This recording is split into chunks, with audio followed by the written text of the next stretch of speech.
Hello, this is Audrey welcoming you to the 1876 edition of the Enfield Talking newspaper, Dateline the 11th of October 2012.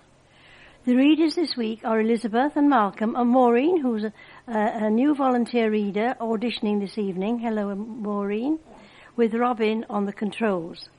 The items that we will be reading come from our local newspapers, the Enfield Gazette, the Enfield Advertiser and the Enfield Independent, and are their copyright. The main stories include more evidence is needed for a spitting ban, under fire care home is in a probe of neglect. After 100 years, Leela looks back on her life as an interpreter, and Round Britain Classic Car Tour is a triumph. First of all, the special news items this week are going to cover Barrowell Green's Recycling Centre, also the Focus Day for Enfield Vision, and Back Home to Bowls, and also a reminder about the Christmas Panto. First of all, then, we start with the story about the Focus Day. Enfield Vision is a small charity working to promote better understanding of visual impairment in the London Borough of Enfield. Once again, we have organised a Focus Day for visually impaired people to provide them with a chance to access information on equipment, gadgets and services which are available in the London Borough of Enfield. The Focus Day will be held on Thursday, the 18th of October 2012 at the Disability Resource Centre, which is at 65C Park Avenue, Bush Hill Park, Enfield, between the hours of 10:30am and 3pm. The day will be opened by Diane de Jersey, who is the Chair of Enfield Vision, and the Mayor of London Borough of Enfield, Councillor Kate Anulu.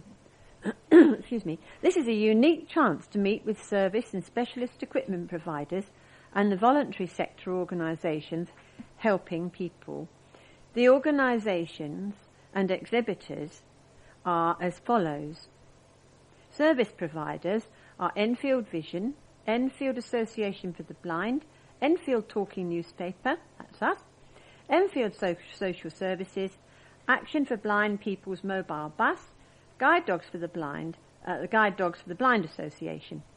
And the specialist equipment exhibitors are the Computer Room Suite, Sight and Sound Technology, Dolphin Systems, Enhanced Vision, Optelic Timing Group, Professional Vision Services, Cobalt Systems Limited, and Calibre Audio Library. The Focus Day is open to anyone with a visual impairment, their relatives, friends, and their carers. Enfield Vision will be providing refreshments and a light buffet. So to help with the catering, could you please let them know by telephoning the office on 020 8351 7259. That's 020 8351 7259. Or email enfieldvision, that's all one word, at blueyonder, one word, .co.uk. That's enfieldvision at blueyonder.co.uk. If possible, by the 10th of October. Well, that's just gone, hasn't it, if you intend to come. St Stephen's Church is the nearest bus stop at a distance of 30 metres from the Disability Resource Centre, Bush Hill Park, Enfield, and you can go by route W8 and route 329, both of which have onboard audio announcements. It stops at the church stop. Anyone travelling by train may take bus route W8, which is outside Edmonton Green Railway Station, or Enfield Town Railway Station. The Focus Day 2011 was a very successful event attended by over 130 visually impaired people, carers, relatives and friends. I assume those are people as well. We do hope that you are able to attend this time, especially if you missed it last year. And Enfield Vision looks forward to meeting you on the day.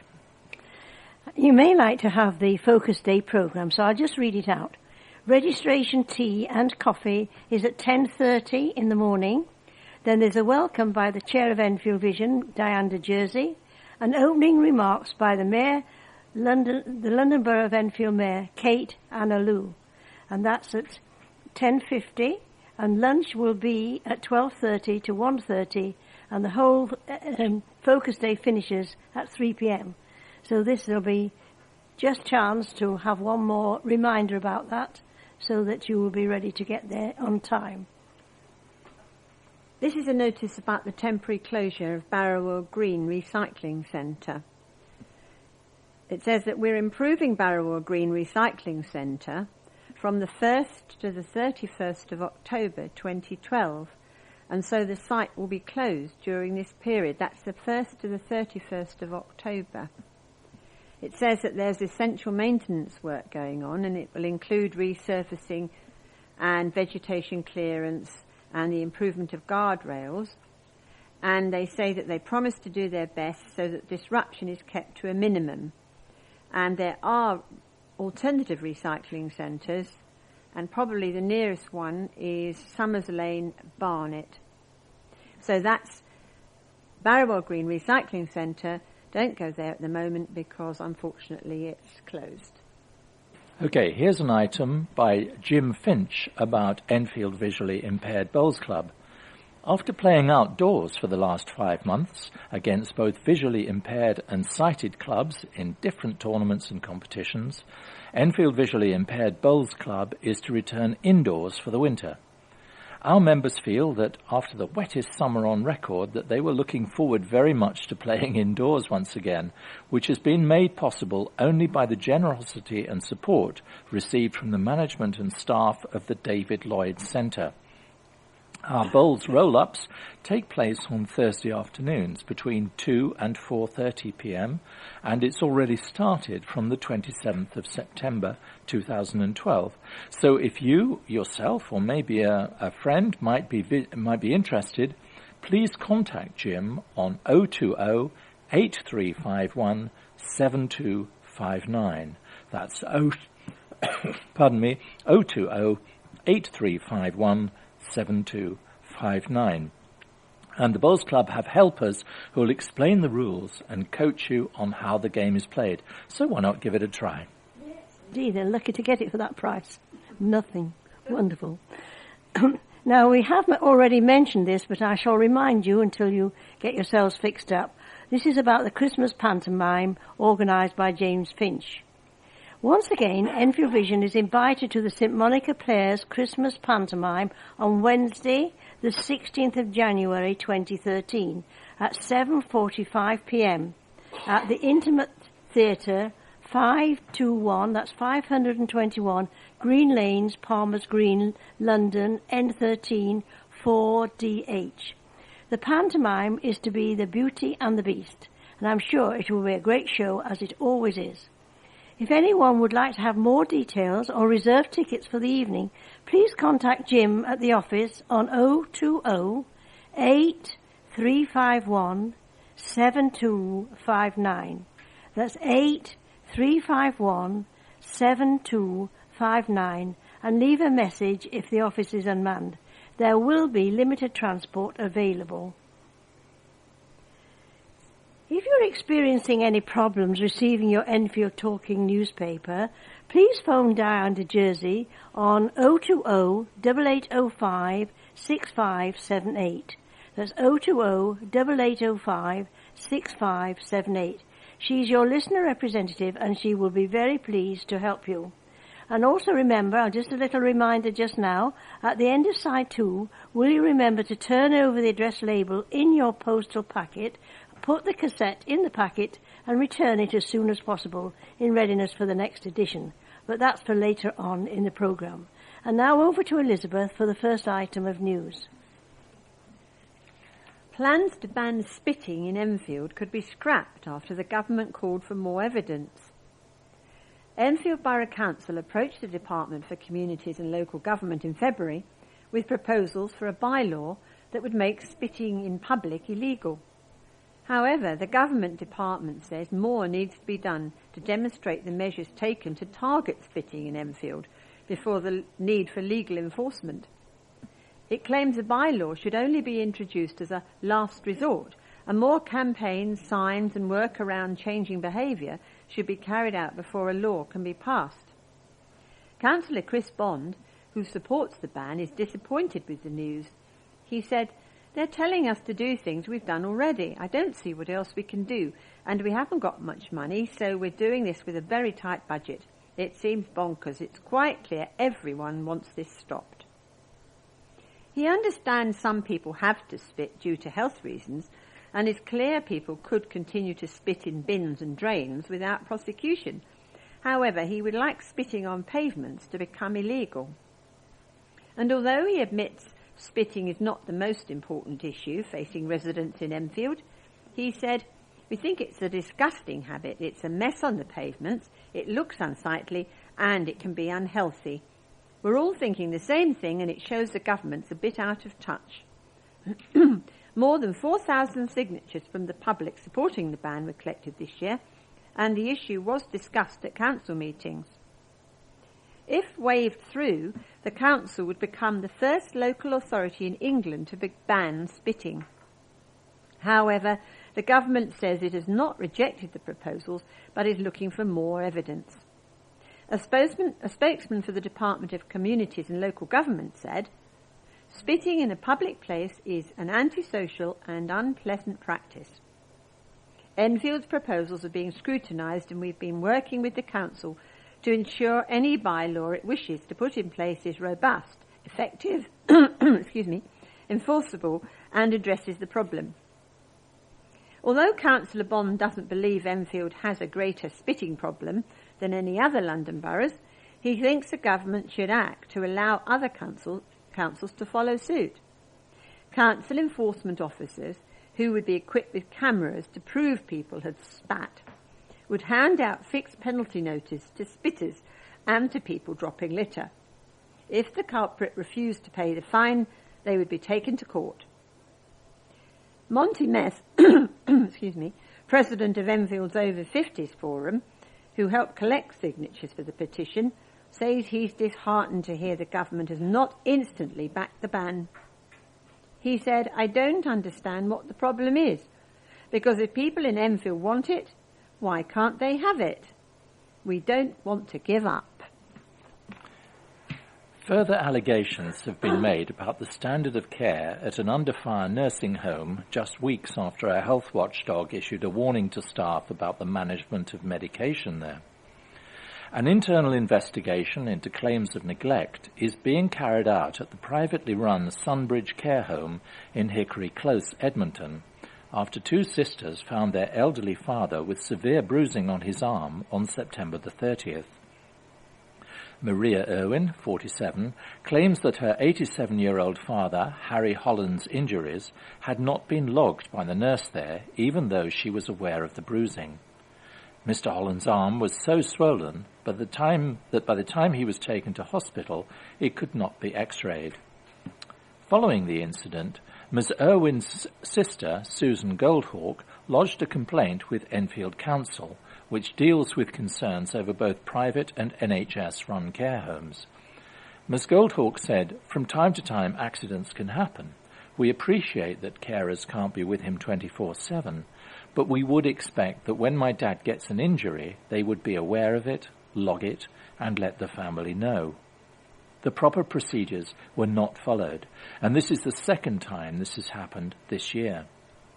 Ms. Irwin added, "We're in a catch-22 situation. Dad sees Sunbridge as his home, and we can't move him because that would be too upsetting for him. Something really needs to be done about this." A spokeswoman for Sunbridge said, "In hindsight, an examination should have taken place, and we deeply regret that this did not happen. We're investigating this complaint and cooperating with the council." A council spokeswoman added, "We're aware of the situation raised at Sunbridge Care Centre and are working to ensure protection arrangements are in place." In August, Sunbridge came under fire from inspectors for failing to give patients the correct medication, and the Care Quality Commission issued a formal warning to Four Seasons Limited, which runs the home. Inspectors from the Care Quality Commission are due to return to Sunbridge to ensure that medication is now being properly administered. A former Ministry of War interpreter who moved from Cyprus to London more than 70 years ago celebrated her 100th birthday with family and friends at a Southgate care home at the weekend. Leela Ianodo, who lived in Winchmore Hill until she moved to the Beaumont care home in Cannon Hill 7 years ago, was born in Cyprus on October the 8th, 1912. A party with more than 50 guests was held at the care home on Sunday, with relatives flying in from as far afield as California and Sudan. And the following day, more guests, including her former GP, met Mrs. Ianodo to wish her many happy returns. She said, "It was a lovely surprise for me. All my friends came and enjoyed themselves. I did not expect it at all." With a grin, she added, "I have problems with my legs, but in my head everything is working just fine. People keep saying I'm old, but I don't feel old. I always say I'm of advanced age." The Ianodo family came to England in 1937 because Leela's father could not get work on the eastern Mediterranean island. She worked as a Greek to English interpreter for the Ministry of War during World War II. After the war, she took up an interpreter role with the British Council and also worked as a freelance broadcast journalist with the BBC. An enthusiastic, self-taught dressmaker since the age of 9, in 1949, Mrs. Ianodo was asked to make costumes for a ballet production, which landed her a job as couture supervisor at the Old Vic Theatre in Waterloo. There she met the actress Vivian Leigh, for whom she made a dress, which was so liked by her husband, Laurence Olivier, that he brought Miss Ianodo a bouquet of flowers. Her niece, Audrey Chris, said, "She was in hospital for 3 months this year, but she has so much strength of character, she has pulled right through. She still goes on holiday to Cyprus twice a year, travelling on the plane by herself." A 2,000-mile classic car tour was a triumph, despite 8 cars not making the finishing line. A total of 106 Triumph cars were expected to leave the Plough Pub in Cattlegate Lane, Cruise Hill, on Friday at 6 p.m. to travel across the UK over 2 days. Members of car enthusiast group Club Triumph gathered in the rain for the charity drive, which takes place once every 2 years. However, 2 cars did not make the starting line, as one experienced a split fuel tank and the other had a broken gearbox. 6 drivers had to pull out during the epic journey due to issues with the cars along the way. Jason Chin drove the stretch in his 2-door 1972 Triumph 6 with friend Nigel Gare. The 47-year-old, who lives in Reading and spent the last 2 months renovating the sports car in time for the tour, said, "It was good. It was tiring and long, but we only had 1 or 2 issues with the car. I will be at the event next time and the one after that." Mr. Chin has owned Triumph since he was 19, said the car struggled to cope with speed bumps as its exhaust and chassis were situated too close to the road surface, and it will now need new work. Drivers travel north to Scotland up to John O'Groats via Edinburgh, then south to Stirling before heading south-west to the Welsh borders and on to Land's End. They return to Enfield at 6 p.m. on Sunday. They were permitted 20 short rest stops, but the drive continued through the night. Mike Charlton, who works for the Club Triumph, said, "It was a fantastic event and enjoyed by all." He is totting up the donations from the event, which he hopes will raise between 50,000 and 60,000 for charity Children with Cancer UK. Caroline Blakely, Chief Executive of Children with Cancer UK, said, "Thanks to everyone taking part and raising funds for this year's Around Britain Reliability Run. Without such valuable support, we wouldn't be able to continue our research into the causes, prevention and treatment of childhood cancer and save young lives that otherwise would be lost forever." A teenager convicted of murdering a student after a conker fight has had his anonymity lifted at the Royal Courts of Justice. O'Kane Williams, 16, of Victoria Road, Edmonton, was jailed for a minimum of 10.5 years at the Old Bailey in June for the murder of 21-year-old Stephen Grisales in Edmonton on August the 31st last year. Williams, who was 15 at the time of the killing, was also handed an additional 18-month sentence after Mr. Grisale's parents made an appeal of an unduly lenient sentence, calling for Williams to be given a longer jail term. The youth had not been legally named in the press before Tuesday, as he is aged under 18. However, the court made the decision to lift the Section 39 reporting restrictions which prevent youths aged 17 and under from being named in the media. Mr. Grisales was stabbed through the heart in College Close, Edmonton, as he walked to Silver Street Station after collecting his grandmother's shopping. It's believed Williams, who was with friends, started throwing conkers at Mr. Grisales, who confronted the group. The 15-year-old then stabbed the student through the heart. Mr. Grisales, who was born and raised in the UK, but whose parents are Colombian, had been studying architecture for a year and a half in Argentina.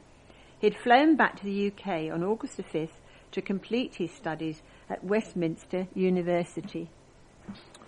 A property developer who flouted council planning laws and built more flats than he had been given permission for has been told he'll have to tear down and rebuild his development. Andy Kumis, director of Connoisseur Developments Limited, was granted planning permission to build 9 flats at 16 to 18 Hazelwood Lane, Palmer's Green, in 2005. But the developer was deemed to have ignored planning rules when it was revealed that the finished building contained 11 apartments, 2 more than on the original plans. It was also half a metre taller than the 9 metres the council had agreed with Mr. Kumis. The developer was forced to apply for retrospective planning permission in 2008, 3 years after the council granted initial approval for the scheme. But when his 2008 bid was turned down by council chiefs, Mr. Kumis was landed with an enforcement notice telling him he had to evict the tenants in the top 2 flats and completely rebuild in accordance with the original plans. After going backwards and forwards through the courts with claim and counterclaim, Mr. Kumis lost his latest appeal at the High Court last week. The judge told the developer that he must comply with the council's order. He also upheld the council's decision to refuse retrospective planning permission. Mr. Kumis has 6 months to comply with the enforcement order. However, the judge put that time restriction on hold to give Mr. Kumis time to get permission from the Court of Appeal to appeal against that decision. A student who beat meningitis twice in 5 months says she is proud to be graduating next month. David Coppin, 22, of Lyndhurst Road in Edmonton, was rushed to hospital after he had been studying at Coventry University for 2 months.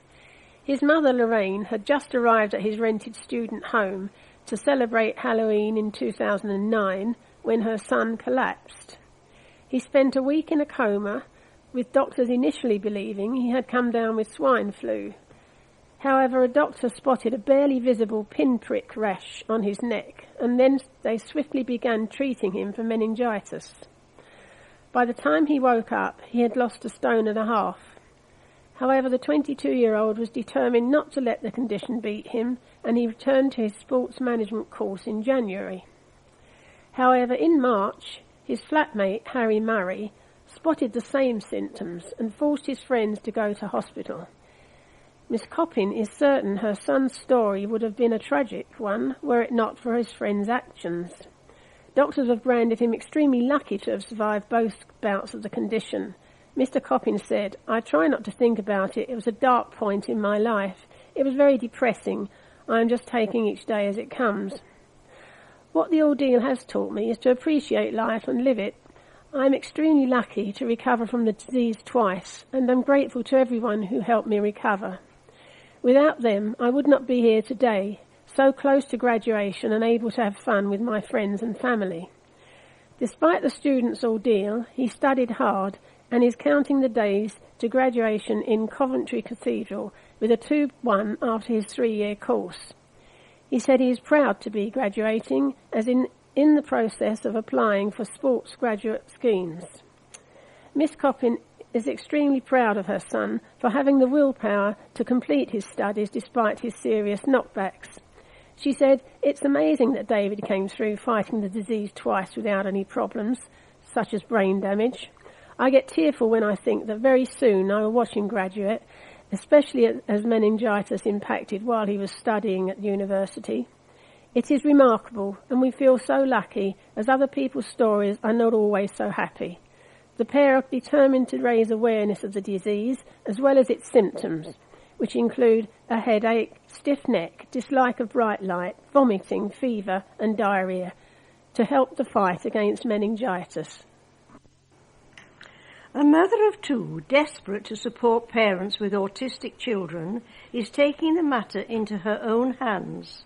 Lynn Saunders, who grew up in London Road, Enfield Town, believes there is little on offer in Enfield that provides a space for parents to meet, share experiences and relax. The 41-year-old, who now lives in Waltham Abbey in Essex, threw caution to the wind and is renovating a former electrical wholesalers in Brown's Garden Centre in Theobald's Park Road, Cruise Hill. She said, "There is a lack of support groups for these parents. There is nowhere for them to go. I've been thinking about it for 2 years, but never had the money or found a place with parking or where the rates weren't too high. It has fallen into my lap out of the blue. I wasn't really ready for it, but this place came up and I thought, just do it. The project got an extra boost when businessman Faizy Bidat, owner of a burger van, Mr. Magic UK in Pims Park, read about it in the Enfield Independent and offered his support. The 44-year-old of Ordnance Road in Enfield Lock pledged £50 to the cause and will also donate a tea and coffee machine as well as tables and chairs. He said, "I'm trying to help her as much as I can. It is something good for the community. She is very happy, and if she is happy, then I am happy. I have some spare things I am not using, so she might as well make good use of them." Mr. Saunders said, "I'm really chuffed with that. It's such a good start." We have now reached the end of side 1 of this tape, so remember to please stop your machine now, take out the cassette, turn it over and be ready to start side 2.